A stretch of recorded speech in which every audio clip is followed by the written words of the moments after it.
শেখ, আমাদের মূল টপিক যেটি ইসলামী আত্মীয় স্বজনের অধিকার।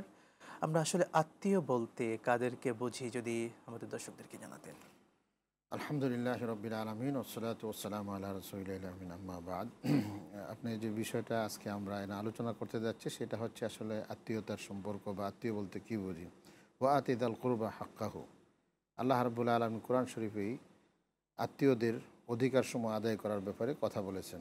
মূলত আত্মীয় হচ্ছে তার কয়েক স্তর আছে, যেমন তার পিতামাতা তার আত্মীয়র অন্তর্ভুক্ত পড়ে, তার আর সন্তানাদি আত্মীয়র মধ্যে পড়ে, সন্তানাদির পক্ষ থেকে যে সমস্ত মুরব্বীরা আছে সেটা তার আত্মীয়দের মধ্যে পড়ে। অর্থাৎ রক্ত সম্পর্কিত যতগুলা বন্ধন আছে, শাখা প্রশাখা আছে, সবটি তার আত্মীয় পড়ে। এরপরেও তার পিতামাতার যারা অনুগামী ছিল, তাদের পিতামাতার যাদের সহচর ছিল, তারাও কিন্তু আত্মীয়র অন্তর্ভুক্ত পড়ে। এই দৃষ্টিকোণ থেকে মূলত মূল আত্মীয় যারা রাহাম, যারা রক্ত সম্পর্কিত, তাদেরকে কী করে আত্মীয় বলা হয়। একজন মানুষের দুই দিক থেকে তার আত্মীয়তার সম্পর্ক থাকে, একটা তার ব্যক্তির দিক থেকে, আরটা যদি সে বিবাহিত হয় তার স্ত্রীদের পক্ষ থেকে।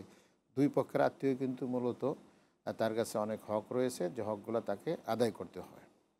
শেখ চমৎকারভাবে মূল পয়েন্টে কিছু কথা বলেছেন। আমরা আত্মীয়র ব্যাপারে আমরা যেহেতু অনেকগুলো স্তর জানি, কেউ আমাদের বাবার দিক থেকে, কেউ চাচার দিক থেকে, কিংবা শ্বশুরবাড়ির দিক থেকে বিভিন্নভাবে আত্মীয় হচ্ছে।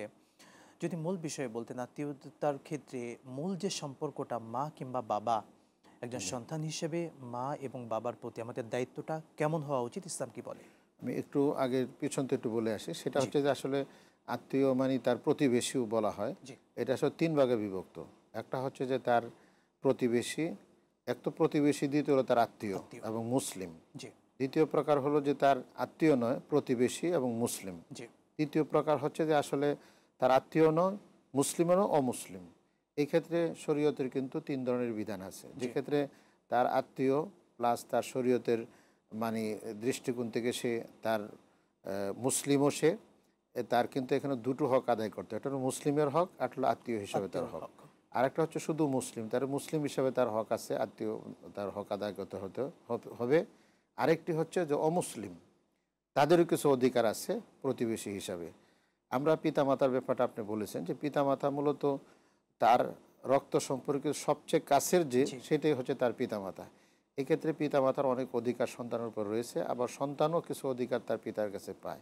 কিন্তু সন্তান যখন ছোট অবস্থায় থাকে, তখন পিতামাতা তাকে সঠিক শিক্ষা দেওয়া, তাকে ইসলামী তাহজিব তামাদ্দুনে আগে নেওয়া, সামাজিক যে সমস্ত সুন্দর দিকগুলো আছে সেগুলো তাকে তুলে ধরা, তার শিক্ষা ব্যবস্থা করা, তার সেবা যত্ন করার দায়িত্বটা পিতার উপরে থাকে, মাতার উপরে থাকে।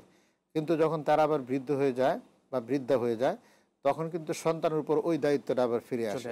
তার পিতামাতার সেবা করা, যত্ন করা এবং তাদের জন্য যা যা দরকার সেগুলো তার এই সন্তানের করা, এটা তার অধিকারের মধ্যে চলে আসে।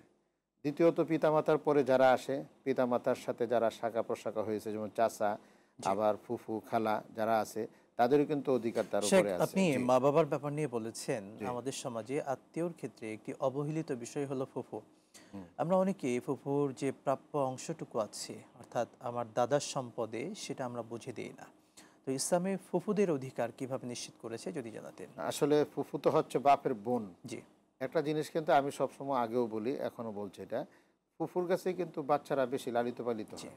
কারণ সে যদি বড় হয় তবু, তার পিতার যদি বড় হয় তবু সে খোঁজখবর নেয়, আর ছোট হলে তো তার পিতার কাছে থাকে।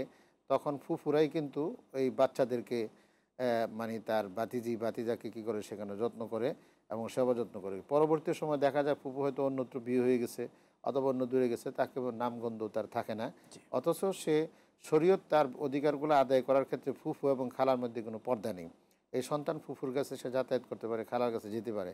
এই জন্য মার যে অধিকারটুকু যেভাবে আদায় করতে হয়, ফুফুর অধিকারটাকে সেভাবে আদায় করা হয়।